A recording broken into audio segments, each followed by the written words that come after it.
Yo tout le monde, c'est Captain Baggy, j'espère que vous allez bien. Pour ma part, ça va très bien. Aujourd'hui, on se retrouve pour une nouvelle vidéo après un long mois d'absence, si je me trompe pas, 1 mois ou 2 mois, pour plusieurs raisons. Mais bon, bref, c'est pas le sujet de la vidéo. Comme vous l'avez lu dans le titre, aujourd'hui, on va parler des incohérences de One Piece. Donc, je vais pas le nier, on va pas le nier. One Piece, c'est un chef-d'œuvre.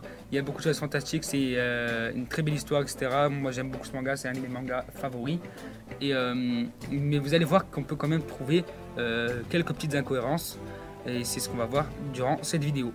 Donc première incohérence, elle se passe au début du manga quand on voit la scène où Shanks sacrifie son bras afin de sauver Luffy. Luffy qui s'est noyé et il le sauve d'un monstre marin.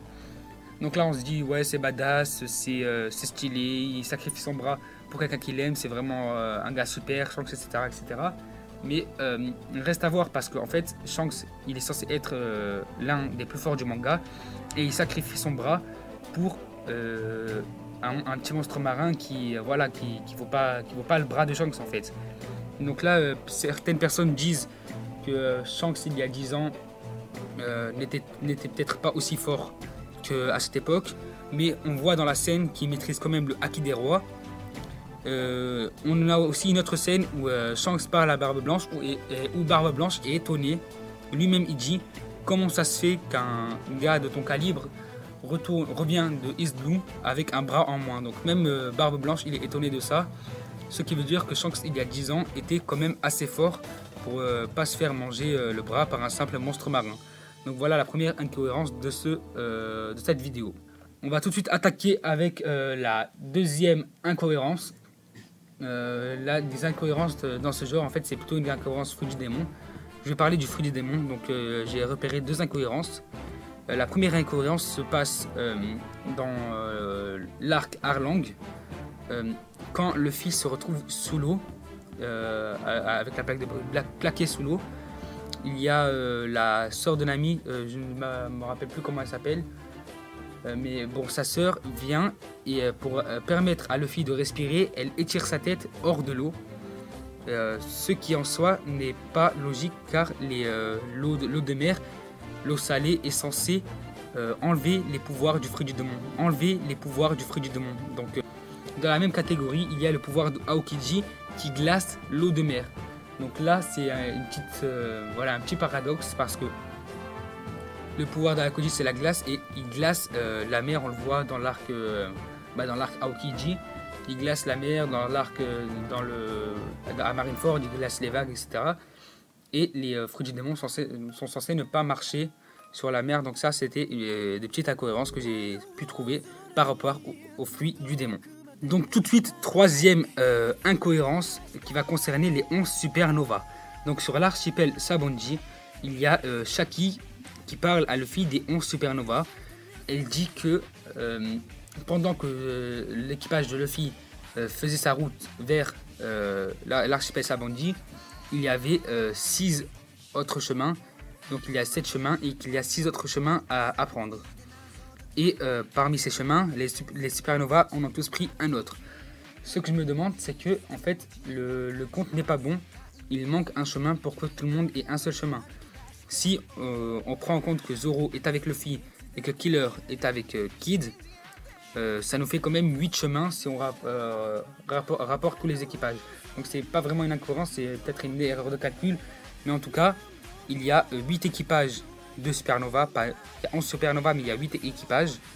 Et il n'y a que 7 chemins. Donc il y a eu une petite incompréhension sur ça. Une petite incohérence. Et c'était la troisième incohérence que j'ai pu trouver dans One Piece. Donc tout de suite, quatrième et dernière incohérence que j'ai pu trouver dans One Piece. C'est pas vraiment une incohérence, c'est plutôt une erreur de logique de la part de Eiichiro Oda. C'est par rapport aux primes qu'il a qu'a Luffy durant tout le manga. Donc il commence avec une prime de 30 millions, la meilleure prime de East Blue, si je me trompe pas. La meilleure prime de East Blue, donc 30 millions pour avoir battu Arlong. Ensuite, il a 100 millions après avoir battu Crocodile, qui est un des grands corsaires.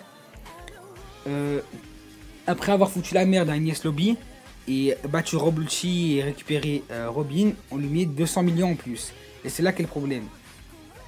Parce que suite à ça, quelques arcs plus tard, il rentre à Impel Down, fait s'évader beaucoup de prisonniers, dont Jinbei, Ivankov et Crocodile bien foutu la merde à Impel Down. Il a fait s'évader pas mal de prisonniers. C'est la plus grande crise que Impel Down n'a jamais reçue, qu'il n'a jamais vécu. Donc c'est vraiment quelque chose d'imposant. Et suite à ça, il est aussi allé foutre la merde à Marineford, où il a montré à tout le monde qui savait utiliser le Haki des rois. Il a été le seul à finir sur l'échafaud, à réussir à libérer Ace. Et je pense que ça mérite plus que 100 millions en plus. Parce qu'après avoir fait tout ça, ils lui ont augmenté sa prime de 100 millions. Alors que pour être allé sur Enies Lobby, ils lui ont augmenté sa prime de 200 millions. Donc pour moi c'est plutôt une erreur de logique, c'est pas une incohérence. Donc voilà les 4 incohérences que j'ai eu à vous présenter pour cette vidéo. Il y en a plein d'autres encore sur One Piece. Mais bon, il ne faut pas aller fouiller trop loin quand j'entends des choses dire ouais c'est incohérent que Brook puisse manger. Bon voilà, c'est l'originalité de One Piece. On va pas commencer à fouiner partout, à dire ouais Brook comment ça se fait qu'il mange. Enfin voilà, c'est pas une incohérence. C'est juste le monde de One Piece il est comme ça, il est bizarre, il est original. Ça fait le charme en fait de One Piece. Mais même si on peut trouver quelques incohérences comme je viens de vous en citer. Bien sûr, si vous avez des preuves qui expliqueraient ces incohérences, n'hésitez pas à les mettre dans les commentaires. N'hésitez pas à mettre aussi dans les commentaires les incohérences que vous connaissez sur One Piece. Sur ce, j'espère que la vidéo vous aura plu. N'hésitez pas à liker, à partager ou à mettre un commentaire si elle vous a plu justement. Abonnez-vous et on se retrouve dans une nouvelle vidéo. Ciao!